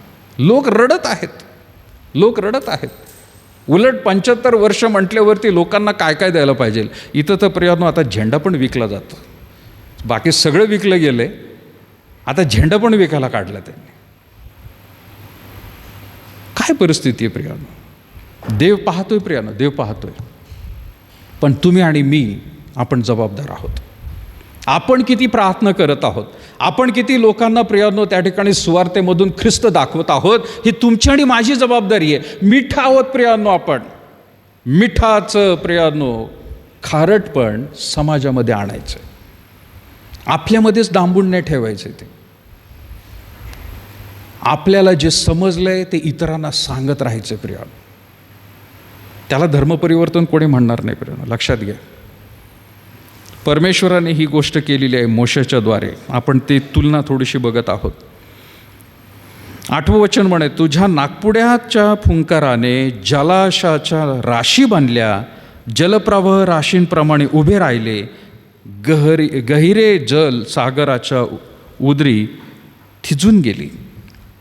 कशाने प्रियानो? तुझ्या नागपुड्याच्या फुंकराने. देवाने नागपुड्याचे फुंकर, कधी कधी आपण थकल्यानंतर एकदम श्वास सोडतो नाही का, बस देवाने केलं असं सगळं संपून जाणार. हे मोशे सांगतोय, मोशे सांगतोय लोक संपून जातील, राष्ट्र संपून जातील, सरकार संपून जातील प्रियानो. आणि म्हणून तो म्हणत आहे तुझ्या नागपुड्याच्या फुंकराने जलाच्या राशी बनल्या, जलप्राव राशींप्रमाणे उभे राहिले, गहरे जल सागराच्या उदरीत थिजून गेलेले आहेत. 9 वचन. शत्रू म्हणाला मी पाठलाग करीन, मी गाठीन, मी लूट वाटून घेईन, त्यामुळे माझा जीव तृप्त होईल. मी तरवार उपसून आपल्या हाताने त्यांचा नाश करीन. लक्षात घ्या प्रियानो, पुढं जाऊन आपल्याला बऱ्याच गोष्टी देवबापाने दाखवलेल्या आहेत. माझा मुद्दा हाच आहे, जर अहिंसेने 75 वर्षापूर्वी भारत देशाला स्वातंत्र्य मिळालेलं आहे, मागचा इतिहास जर बघितला तर प्रियानो, मोशेने देखील एक राष्ट्र कुठलेही शस्त्र न उचलता राष्ट्राची निर्मिती करून घेतलेली आहे देवाच्या साहाय्याने. म्हणजे त्यावेळेला सुद्धा देव होता आणि 75 वर्षापूर्वीच देखील प्रियानो देव या ठिकाणी कार्य करत होता. आज देखील प्रियानो तेच कार्य अपेक्षित आहे. मी मगाशी म्हटलं प्रियानो की जसे काही लोक ख्रिस्ती पुढारी होते की जे भारताचेच नागरिक आहेत किंवा भारताच्याच भूमीमध्ये ज्यांचा जन्म झाला आहे, फक्त त्यांनी येशू ख्रिस्ताचा स्वीकार केला, ख्रिस्ती ते झाले, पण त्यांचा इतिहास कुठं प्रियानो वाचला जात नाही, सांगितला जात नाही. त्या लोकांनी देखील प्रियानो त्यांचं मत किंवा त्यांचे विचार समाजामध्ये पसरवले. त्याच वेळेला प्रियानो त्यांनी प्रार्थना देखील केलेल्या आहेत. म्हणून आज आपल्याला ही स्थिती पाहायला मिळते. जर आपण भारतीय लोकांनी आज या काळामध्ये प्रियानो प्रार्थना करायला सुरुवात केली तर भविष्यामध्ये ही जी लहान मुलं आहेत यांना सुद्धा ती कापणी मिळणार आहे. प्रियानो आज प्रार्थनेपूर्वक आपल्याला पेरलं पाहिजे. आज आपण जर प्रार्थना केली नाही, आज आपण प्रियानो हे विचार मांडले नाही, आज आपण जर प्रियानो सुवार्ता सांगितली नाही, या लहान मुलांचं जीवन पुढं ह्या भारत देशामध्ये भवितव्य धोक्यामध्ये प्रियानो. ती तुमची आणि माझी जबाबदारी. समाजामध्ये प्रियानो आज सगळीकडे सांगितलं जातं नाही का, पेट्रोल बचाओ, इंधन बचाओ, नाही तो अगली पिढी को कुछ नहीं मिलेगा. हां, लोक फक्त ह्या नैसर्गिक साधन संपत्तीचा विचार करतात. आपण आध्यात्मिक रीतीने करायला पाहिजे प्रियानो. साधन संपत्तीचा करायलाच पाहिजे, पण आध्यात्मिक रीतीने पुढं काय आहे. मंडळीचे प्रियानो हे पुढचे आधारस्तंभ आहेत. आपण निघून जाऊ सगळे, पण पुढच्या पिढीचं काय. त्यांना भारताचं स्वातंत्र्य प्रियानो 100 वर्ष जे सेलिब्रेशन होणार आहे त्यावेळेला प्रियानो त्यांना खरंच तसं पाहायला मिळेल जसं आज आपण पाहतो अमृत महोत्सव. पुढच्या 25 वर्षामध्ये काय होणार आहे प्रियानो, हा विचार आपल्या प्रत्येक विश्वासणाऱ्यांनी करायला पाहिजे. आणि त्याप्रमाणे प्रियानो आपल्याला कृती देखील करणं गरजेचं आहे. जाता जाता प्रियानो काही वचनं तुमच्यासमोर मांडायची आहेत. आपण योहानकृत शुभवर्तमान काढूया परत. मगाशी आपण जे काढलं होतं योहानकृत शुभवर्तमान 8वा अध्याय. योहान 8वा अध्याय आळीपाळीचं वचन वाचलं होतं. ज्या यहुदियांनी त्याच्यावर विश्वास ठेवला त्यांना येशू म्हणाला, तुम्ही माझ्या वचनात राहिलात तर खरोखर माझे शिष्य आहात. तुम्हाला सत्य समजेल व सत्य तुम्हाला बंधनमुक्त करेल. ते त्याला म्हणाले, आम्ही अब्राहामाचे वंशज आहोत व कधीही कोणाच्या दास्यात नव्हतो, तर तुम्ही बंधनमुक्त व्हाल असे तुम्ही कसे म्हणता. येशूने त्यांना उत्तर दिले, मी तुम्हाला खचित सांगतो, जो कोणी पाप करतो तो पापाचा दास आहे. दास घरात सर्वदा राहत नाही, पुत्र सर्वदा राहतो. म्हणून जर पुत्र तुम्हाला बंधनमुक्त करेल तर तुम्ही खरेखुरे बंधनमुक्त व्हाल. तुम्ही अब्राहामाचे वंशज आहात हे मला ठाऊक आहे, तरी तुम्हामध्ये माझ्या वचनाला जागा नाही, म्हणून तुम्ही मला जिवे मारावयास पाहता. मी पित्याजवळ जे पाहिले ते बोलतो, तसेच तुम्ही आपल्या पित्यापासून जे ऐकले ते करता. प्रभू येशू ख्रिस्त या यहुद्यांशी बोलत असताना त्यांनी वादविवाद सुरू केलेला आहे. आणि येशू ख्रिस्ताने एक सरळ साधं वाक्य बोललेलं आहे. तो काय म्हणत आहे? सत्य समजेल आणि सत्य तुम्हाला बंधनमुक्त करेल. त्यांना बंधनमुक्त म्हणजे काय? बंधनामध्ये वाटलं काय? पॉलिटिकल, राजनैतिक त्यांना वाटलं होतं. आम्ही कोणाच्याच गुलामगिरीमध्ये नव्हतो. ते विसरलेत. हे यहुदी लोक इथं विसरले, मिसर देशामध्ये तुम्ही कोण होता म्हणून. अरे तुम्ही तिथं गुलामच होता का नाही? पण आता त्यांना असं वाटायला लागलं, नाही, स्वातंत्र्य आमचं एक राष्ट्र म्हणून निर्माण झाल्यानंतर आमच्यावर कोणीच त्या ठिकाणी गुलामगिरी केलेली नाही. म्हणजे आम्हाला कोणी गुलाम केलेलं नाही. पण मुळात रोमन लोकांनी आता त्यांच्यावर राज्य केलेलं आहे. रोमन लोक तिथं आहेत त्यांच्यावर, हे सुद्धा ते विसरत आहेत. जरी त्यांच्या याजकाला प्रियानो मोठा अधिकार होता, पण त्या राजकीय दृष्टिकोनातून बंधन शब्दामध्ये प्रियानो बोलत होते. पण येशू ख्रिस्त जे बोलत होता ते आध्यात्मिक रीतीने होतं. सत्य तुम्हाला समजेल पापाच्या गुलामामध्ये. आणि म्हणून प्रियानो तिथं 34 वचनामध्ये तो काय म्हणते? येशूने त्यांना उत्तर दिले, मी तुम्हाला खचित सांगतो, जो कोणी पाप करतो तो पापाचा दास आहे. त्यांना वाटलं होतं राजकीय गुलामगिरी, पण तो म्हणत होता आध्यात्मिक रीतीने पापाचा दास आहात. जो कोणी पाप करतो तो गुलाम आहे. Sin makes you a slave and will continue to keep you in slavery.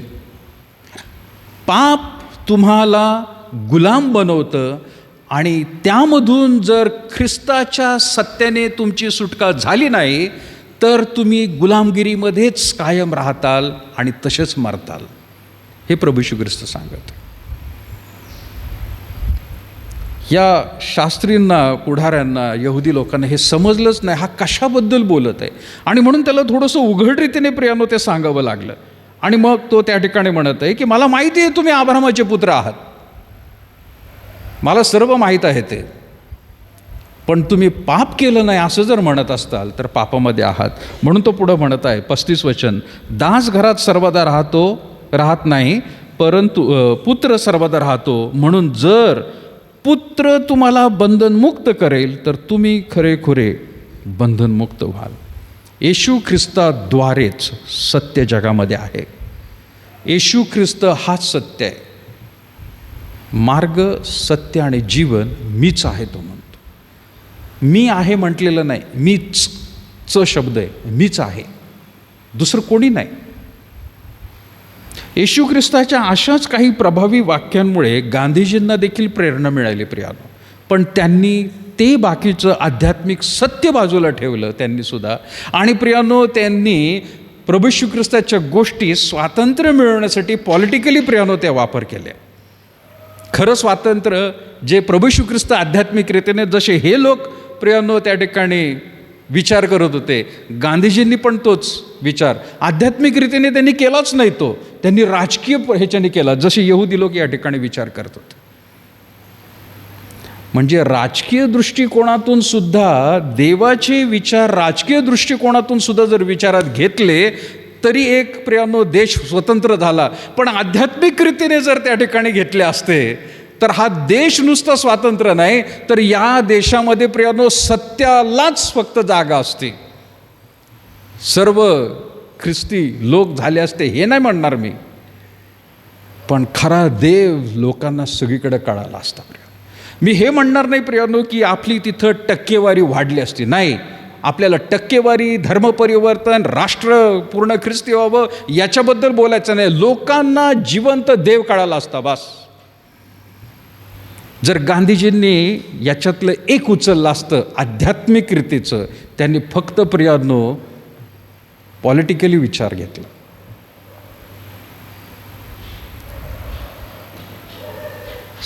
मध्ये म्हणत आहे, तुम्ही अब्राहामाचे वंश आहात हे मला ठाऊक आहे, तरी तुम्हामध्ये माझ्या वचनाला जागा नाही, म्हणून तुम्ही मला जीवे मारायला पाहता. गांधीजींना सुद्धा तेच करावं लागलं. त्यांच्या अशा वागणुकीमुळे काही लोकांना ते पटलंच नाही. काही लोकांना ते पटलं नाही. देशाची फाळणी झाली प्रियानो आजच्या दिवशी, आणि ते लोकांना पटलं नाही. आणि ज्यांना पटलं नाही ते सरळ शस्त्र उचलतात. म्हणजे ज्या माणसाने प्रभू येशू ख्रिस्ताच्या शिकवणीवरून अहिंसेचा मार्ग उचलला, त्या माणसाला इथल्या लोकांनी हिंसेने मारलं प्रियानो. प्रभू येशू ख्रिस्ताची जर गोष्ट बघितली तर त्याला सुद्धा प्रियानो आपण बघतो, जसं मोशेला प्रियानो आपण पाहतोय की अहिंसेने राष्ट्र निर्माण केले. येशू ख्रिस्ताने सुद्धा कुठलंही शस्त्र उचललं नाही. तो म्हणत आहे मला अब्राहम, तुम्ही माहिती आहे मला, तुम्ही अब्राहमाचे पुत्र आहात. पण त्याने सुद्धा प्रियानो कुठल्याही विरोधाला प्रियानो त्याने ब्र शब्द किंवा ईट का जेव्हा पत्थर संदेगी असं नाही केलेलं. बाकीचे प्रियानो जगातले सगळे धर्म घ्या, त्या प्रत्येक धर्मामध्ये तलवारी भाले याचाच वापर करून धर्मस्थापना झालेली आहे. पण इथं मात्र हा असा आहे, एकही तलवार नाही आहे, साधी प्रियानो बर्ची सुद्धा नाही आहे, काहीच नाही आहे. पेत्र म्हणाला होता नाही का, माझ्याकडे 2 तलवारी आहे एदेन गेत्सेमनी बागेमध्ये. आता पुरते राहू दे म्हणाला तू. त्यांनी नाही सांगितलं जाऊन चाल कर, त्याने नाही सांगितलं होतं पेत्राला जा त्याचा कान काप, नाही, त्याच्या शिष्यांनी ते केलं. प्रभू येशू ख्रिस्ताला पॉलिटिकली काहीच करायचं नव्हतं, त्याला आध्यात्मिक रीतीने करायचं होतं प्रियानो. आध्यात्मिक स्वातंत्र्य लोकांना द्यायचं होतं. अरे हे त्या ठिकाणी राष्ट्राचं तुम्ही काय घेऊन बसलात? पवित्र शास्त्राचा इतिहास प्रियानो आपल्याला माहिती आहे की देवानेच इस्रायल लोकांना सुद्धा स्थापन केलं, आणि याच इस्रायल देशाचे 2 तुकडे सुद्धा देवानेच केले. एक झाला इस्रायल आणि दुसरा झाला यहुदा. कालांतराने प्रियानो परत एकदा इस्रायल देश आलं. ह्याच इस्रायल लोकांनी, ह्याच ब्रिटिश लोकांनी प्रियानो तिथं सुद्धा राज्य केलं. आणि आपल्याप्रमाणेच प्रियानो मला वाटतं 47च्या काळातच इस्रायल लोकांना सुद्धा त्याच वेळेला स्वातंत्र्य मिळाले. पण आज इस्रायल देश कुठं आहे आणि आपणही त्याच काळामध्ये स्वातंत्र्य, आणि आज आपण कुठे आहे प्रियानो?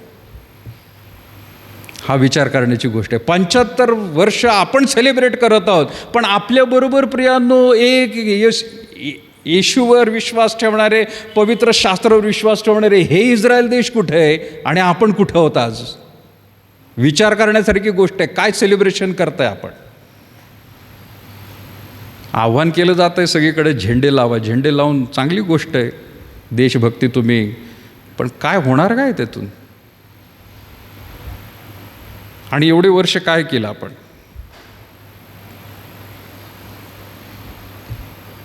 ख्रिस्ती लोकांनी यावरती विचार करणं गरजेचं आहे. एक देश की ज्याला नोबेल पारितोषिकांनी प्रियानो भरून गेलेला आहे, इस्रायल देश, यहुदी लोक, आणि दुसऱ्या बाजूला आपण. काय प्रगती कुठं चालली प्रियानो? आपल्या राष्ट्राची आज काय स्थिती आहे प्रियानो? जो एकाच देवावर विश्वास ठेवणारा देश आहे त्याची प्रगती काय आहे? आणि इथं कितीतरी देवांची प्रियानो यादी आहे, एकही येत नाही मदतीला, उन्नतीला. एकाच देवावर विश्वास ठेवून की जो परमेश्वर बायबलमध्ये दिसतो त्याची प्रगती किती आहे? आणि इथं असंख्य प्रियानो गोष्टी आहेत, आपली प्रगती किती? सांगायचा मुद्दा मला परत हाच आहे, देव हाच सर्वस्वी आहे. देव हाच सर्वस्वी आहे. त्याचा आश्रय जो कोणी घेईल त्याला सर्वांना प्रियानो देव आशीर्वादित करत आहे. 38 वचन, मी पित्याजवळ जे पाहिले ते बोलतो. जे पित्याजवळ म्हणजे कुठं? स्वर्गामध्ये जे त्याने पाहिलं ते बोलतो. तसेच तुम्ही आपल्या पित्यापासून जे ऐकले ते करता. म्हणजे कोण? यहुदी लोकांना तो म्हणत आहे, तुम्ही सैतानाचे पुत्र आहात. तुम्ही जे तुमच्या पित्याला बोलताना ऐकले ते तुम्ही करताय आणि मी जे माझ्या पित्याला बोलताना ऐकलेलं आहे ते मी करतोय. फरक आहे ह्याच्यामध्ये, फार मोठा फरक आहे प्रियानो. आणि तो फरक इथेही दिसून येतोय दोन राष्ट्रांमध्ये, की जे पित्यापासून ऐकणारे लोक आहेत त्यांची भरभराट झालेली. मी काही लोकांना मध्ये सांगत होतो प्रिया, की अख्ख्या जगामध्ये ख्रिस्ती धर्म सगळीकडे दिसतो, पण लक्षात घ्या त्यांची प्रगती, पाश्चात्य देशातली त्यांची प्रगती बघा आणि इथं आपली प्रगती बघा भारत देशामध्ये. कोणत्या देवाने कोणाला आशीर्वादित केलेलं आहे? तिथं एकच आहे, सगळ्यांना आशीर्वादित करतो आहे, भले चंगे आहे सगळे, आणि इकडे नुसते चंगासी म्हणून ओरडत राहतात. प्रभू सहाय्य करो प्रियानो, की आपण जेवढी जास्त लोकांना सुवार्ता सांगू तेवढं लोकांना समजेल सत्य काय आहे, खरं सत्य समजेल प्रियानो. आणि सत्य त्यांना या सर्व बंधनातून मुक्त करणार आहे. तुमच्या आणि माझ्या हातामध्ये प्रियानो हे कार्य आहे. आपण काय करत आहोत? मला आज सगळ्याच गोष्टी घेता येत नाही प्रियानो, कधी वेळ मिळाला यावरती अजून प्रियानो आपण घेऊ. पण आपण प्रार्थना करूया. आज जी जबाबदारी 75 वर्ष देशाला झालेली आहेत, चांगली गोष्ट आहे. स्वातंत्र्य आहे अजून, चांगली गोष्ट आहे. पण याहीमध्ये प्रियानो आपली प्रगती आणि आपल्याबरोबर इतर समाजाची प्रगती ही देखील होणं गरजेचं. आणि देव त्याच वेळेला कार्य करेल ज्यावेळेला आपण विश्वासणारे लोक गांभीर्याने ही गोष्ट घेऊ, प्रभूजवळ प्रार्थना करू. मी विनंती करेल पाळकसाहेब येतील, उजगरे पाळकसाहेब समोर येतील आणि प्रार्थना करतील आपल्यासाठी, आपल्या देशासाठी, मंडळीसाठी आणि आजच्या उपदेशामध्ये जे आपण ऐकलं त्यासाठी प्रार्थना करतील.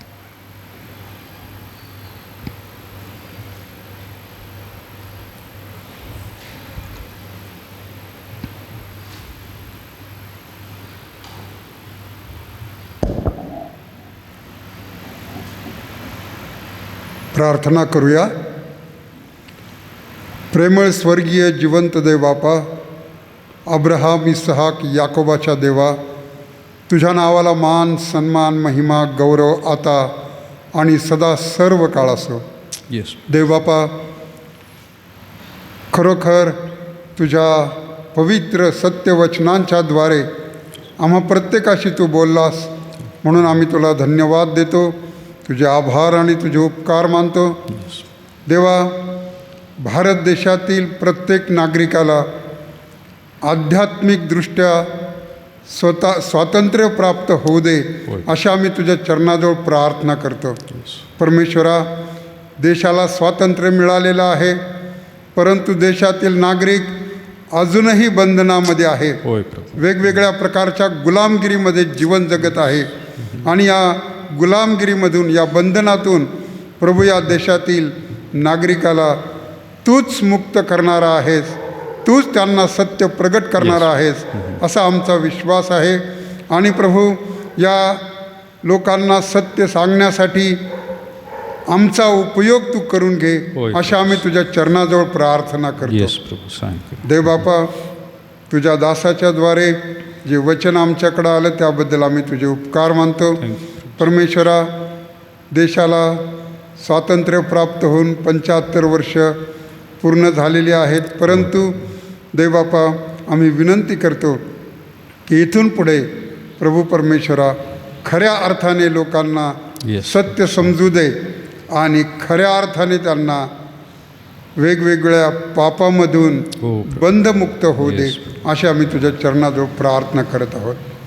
प्रभू, जे आम्ही या ठिकाणी एकत्र जमलेलो आहोत, आम्हाला उघड रीतीने उपासना प्रार्थना करण्याचं स्वातंत्र्य तू दिलंस, म्हणून तुझे उपकार मानतो. धन्यवाद. धन्यवाद. ज्या ठिकाणी प्रभू अशा रीतीने उघड रीतीने उपासना त्यांना करता येत नाही, भक्ती करता येत नाही, त्या ठिकाणी देखील प्रभू परमेश्वरा त्यांना भक्तीचं स्वातंत्र्य प्राप्त होऊ दे आणि तुझं गौरव त्यांच्याकडून होऊ दे, अशी विनंती मी तुझ्या चरणाजवळ करतो. आणि इथून पुढचा वेळ तुझ्या पवित्र हातामध्ये समर्पित करतो.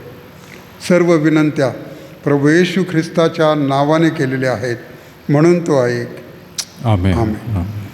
एक छोटीशी साक्ष सांगू का? Yes, okay. पूर्वी मला अंधुक दिसत होतं आणि आता मला स्पष्ट दिसत आहे. देवबापाने माझ्या डोळ्याचं ऑपरेशन यशस्वी होऊ दिलं, यशस्वीरित्या पार पाडलं. त्याबद्दल मी परमेश्वराला धन्यवाद देतो, त्याचे उपकार मानतो. थँक्यू.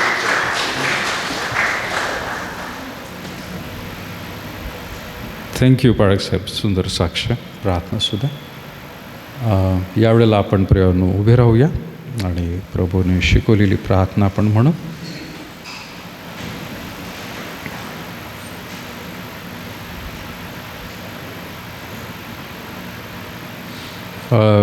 कसबे अंकल यांनाही साक्ष द्यायचे. 2 मिनटं खाली बसूया आपण.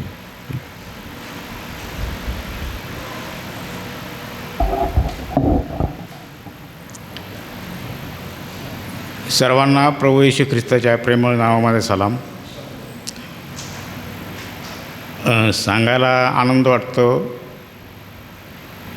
गोष्ट दुःखाची आहे, परंतु मला त्यात आनंद होतो आहे. मागील महिन्यात 19 तारखेला मला अचानक पॅरालिसिसचा सौम्य झटका आला आणि मला काही सुधरत नव्हतं.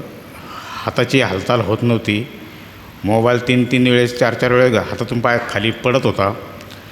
शेवटी माझ्या सहकाऱ्यांना, जुने सहकारी जे आहेत त्यांना सांगून मी किरणला फोन करून बोलवून घेतलं आणि प्रणव हॉस्पिटलमध्ये केडगाव या ठिकाणी शाहूनगरमध्ये ॲडमिट झालो. त्यांनी लगेच ट्रीटमेंट सुरू केली आणि एक रात्री 10 वाजेपर्यंत मला बरं वाटायला लागलं. यासाठी मी प्रभूचे आभार मानतो, धन्यवाद देतो. त्यांनी मला उत्तम आरोग्य दिलं. मी 6 दिवस ॲडमिट होतो. या 6 दिवसामध्ये माझा जो त्रास होता तो 99% कमी झाला. आताही मला छानपैकी बरं वाटत आहे. पण कधीकधी असं खात्रीशीर कुठल्या गोष्टी हालचाली करता येत नाही. कुठल्या बारीक सारीक गोष्टीचा तात्काळ राग येतो. तर यासाठी माझ्यासाठी प्रार्थनेमध्ये आठवण ठेवावी ही विनंती. दुसरी गोष्ट अशी की मागच्या आठवड्यात शनिवारी 6 ऑगस्टला परमेश्वराच्या कृपेमुळं माझा 61वा वाढदिवस साजरा केला गेला घरामध्ये. त्यानिमित्त मी आज आपणा सर्वांसाठी स्नॅक्सची व्यवस्था केलेली आहे. स्नॅक्स घेतल्याशिवाय कुणी जाऊ नये ही विनंती. धन्यवाद.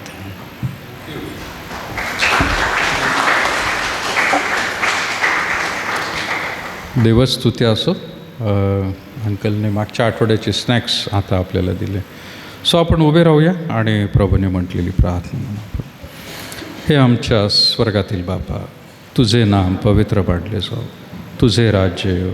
जसे स्वर्गात तसे पृथ्वीवर तुझ्या इच्छेप्रमाणे हो. आमची रोजची भाकर आज आम्हास दे. जसे आमच्या ऋणे असून सोडले तसे तू आमचे ऋणे आम्हास सोड.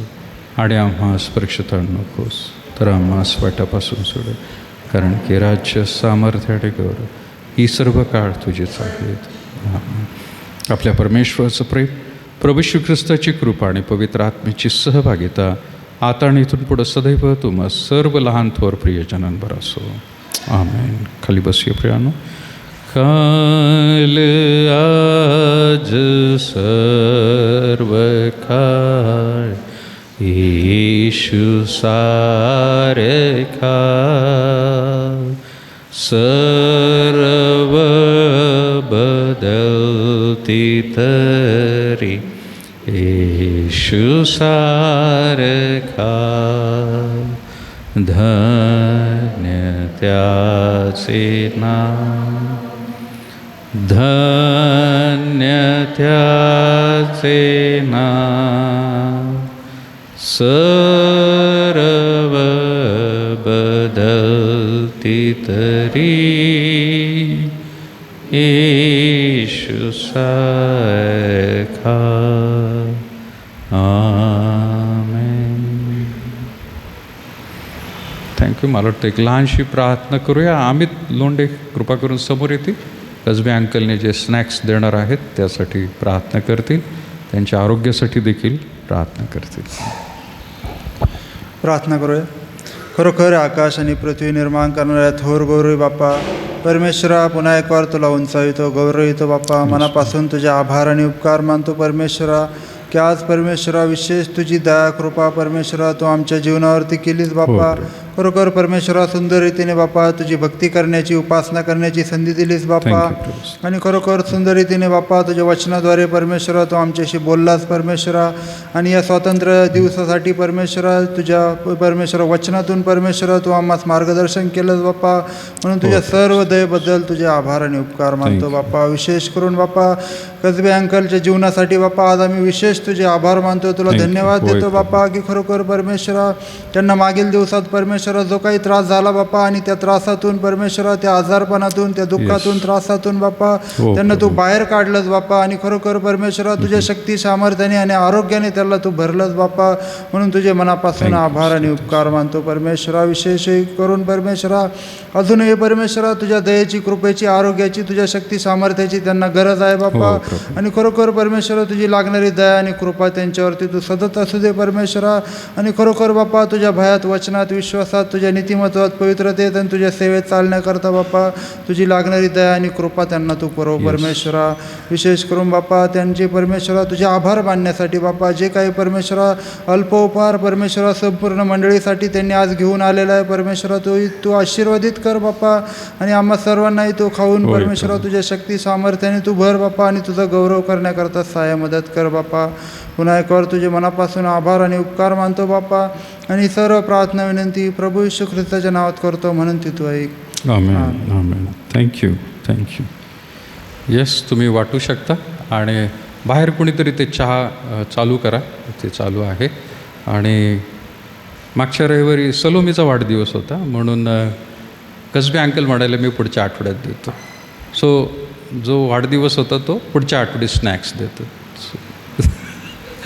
सो आज एकाचा पण वाढदिवस सो आज कसबे अंकल देतात, म्हणून पुढच्या आठवड्यात आपण देऊया. ओके, फोर्स नाही, बळून नाही, विनंती आहे. सो वाटू शकता, आपण घेऊ. विनंती आहे सगळ्यांना, प्लेट्स आणि कप कृपा करून बास्केटमध्येच टाका. भिंतीच्या पलीकडे कुणी टाकू नका, किंवा कंपाऊंडमध्ये सुद्धा टाकू नका. थँक्यू.